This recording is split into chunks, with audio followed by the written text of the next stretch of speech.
할렐루야, 존귀하신 하나님의 이름을 찬양합니다. 오늘도 기쁘고 감사한 마음으로 하나님을 예배하길 원합니다. 9월 5일 목요일 아침 예배를 하나님께 올려드리겠습니다. 기도하겠습니다.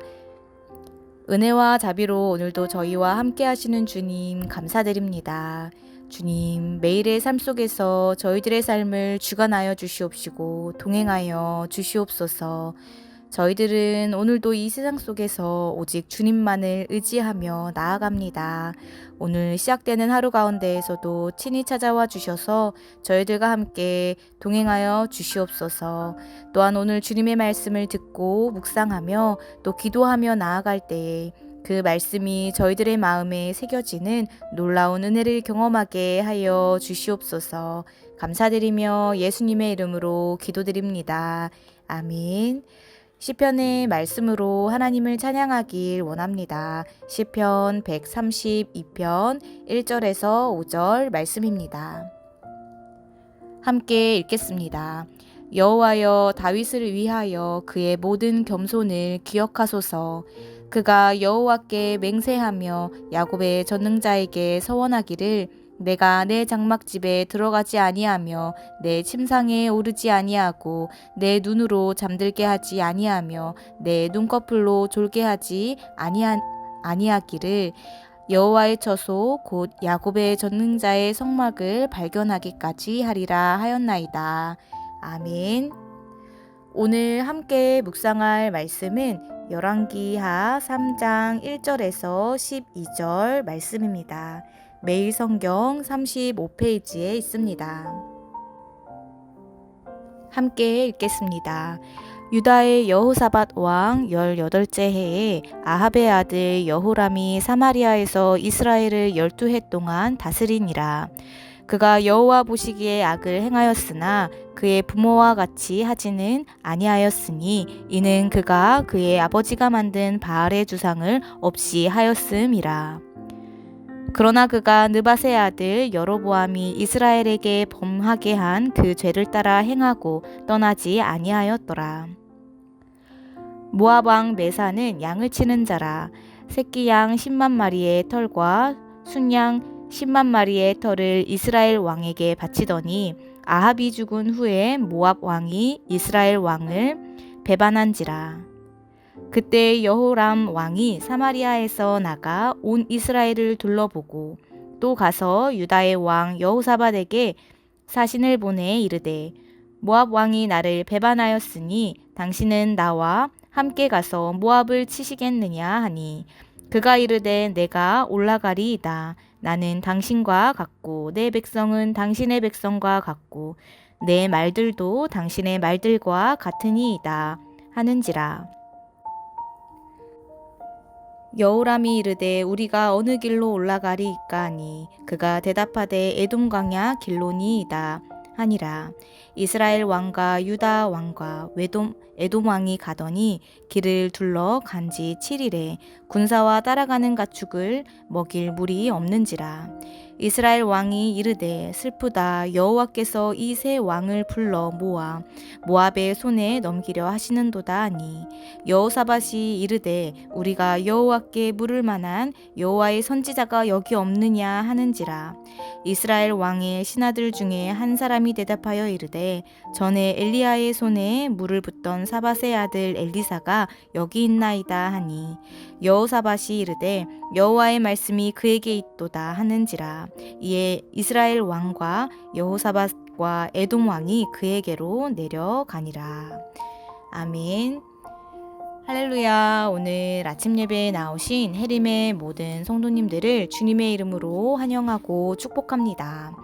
오늘 말씀은 엘리사가 여기 있나이다 라는 제목으로 은혜의 말씀을 나누어 보고자 합니다.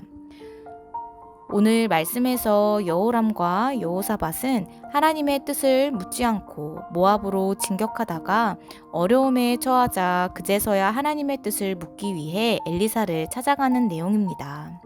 먼저 1절의 말씀은 여호람이 북이스라엘의 제9대 왕으로 즉위한 사실을 보도하고 있습니다. 여호람은 요람이라고 불리기도 하였는데 그 이름의 뜻은 하나님은 찬양받으실 분이라는 의미입니다. 그러나 여호람은 그 이름과는 다른 길로 향하게 되었습니다. 즉 북왕국 왕들이 행한 우상 숭배와 부도덕한 길로 갔기 때문입니다. 이 3절의 말씀을 보면 여호람의 통치에 대한 평가가 나오고 있습니다.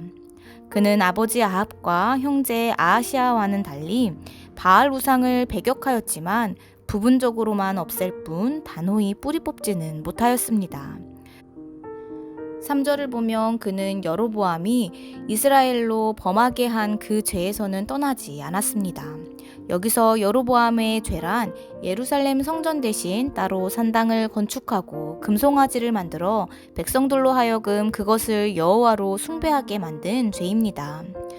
북이스라엘 왕들은 모두 여로보암의 이 죄를 답습했습니다.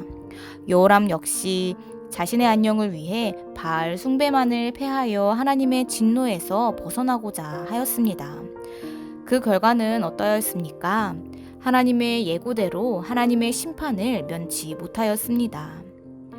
성도 여러분, 제가 만연한 이 세상 속에서 그리스도인으로 거룩하게 살아가는 것이 쉽지만은 않습니다.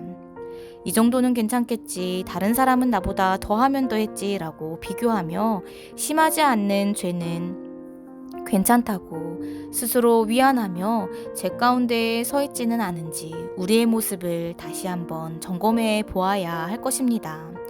죄의 뿌리는 아주 작은 것이라도 잘라내야 합니다. 끊어내야 하는 것입니다. 우리의 마음과 스치는 생각까지도 알고 계시는 주님께 부끄러움 없는 우리의 믿음을 보여야 할 줄로 믿습니다.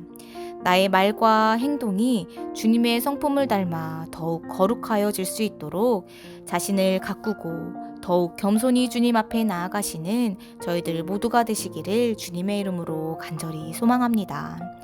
이후 4절에서 12절의 말씀은 여호람이 북이스라엘을 배반한 모압을 응징하기 위하여 북이스라엘 남유다, 에돔, 3국이 이스라엘 연합군을 결성하여 출정한 사실을 보도하고 있습니다.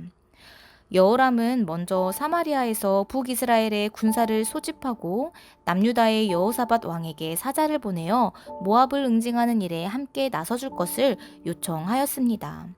그리고 두 왕은 다시 남유다의 지배하에 있던 에돔길을 우회하는 길을 택하여서 모압을 공격하기로 함으로써 이스라엘 연합군은 자연스럽게 삼국 연합군으로 결성되었습니다.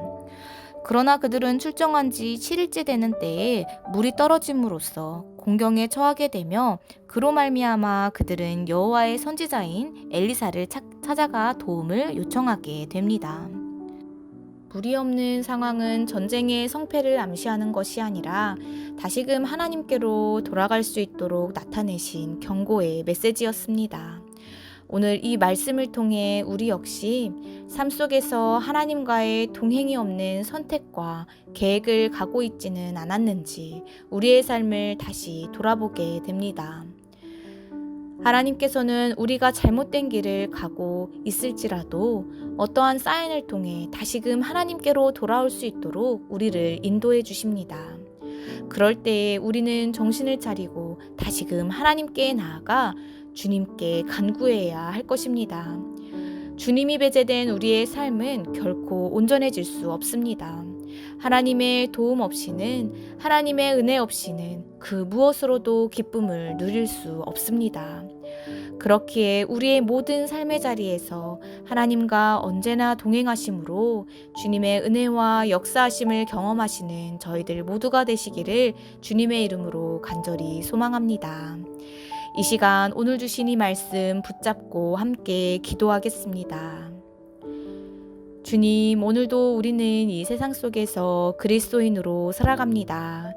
주님께서는 우리의 모든 생각과 우리의 말과 행동을 지켜보시며 함께 하시는 분이심을 고백합니다. 저희들이 주님 앞에 부끄러움 없는 믿음의 자녀로 살아갈 수 있도록 인도하여 주시옵소서. 이를 위해 작은 죄라도 끊어내며 죄된 생각과 말과 행위를 모두 차단함으로 더욱 예수님의 성품을 닮아 살아가는 저희들이 될 수 있도록 인도하여 주시옵소서. 주님, 저희들 모두 주님과 동행하며 살아가는 기쁨의 은혜를 누리길 소망합니다. 오늘도 저희와 동행하여 주시옵소서. 감사드리며 예수님의 이름으로 기도드립니다. 아멘. 주기도문으로 마치며 자유롭게 기도하겠습니다. 하늘에 계신 우리 아버지여, 이름이 거룩히 여김을 받으시오며 나라에 임하옵시며 뜻이 하늘에서 이룬 것 같이 땅에서도 이루어지이다. 오늘날 우리에게 일용할 양식을 주옵시고 우리가 우리에게 죄 지은 자를 사하여 준 것 같이 우리의 죄를 사하여 주옵시고 우리를 시험에 들게 하지 마옵시고 다만 악에서 구하옵소서. 나라와 권세와 영광이 아버지께 영원히 있사옵나이다. 아멘.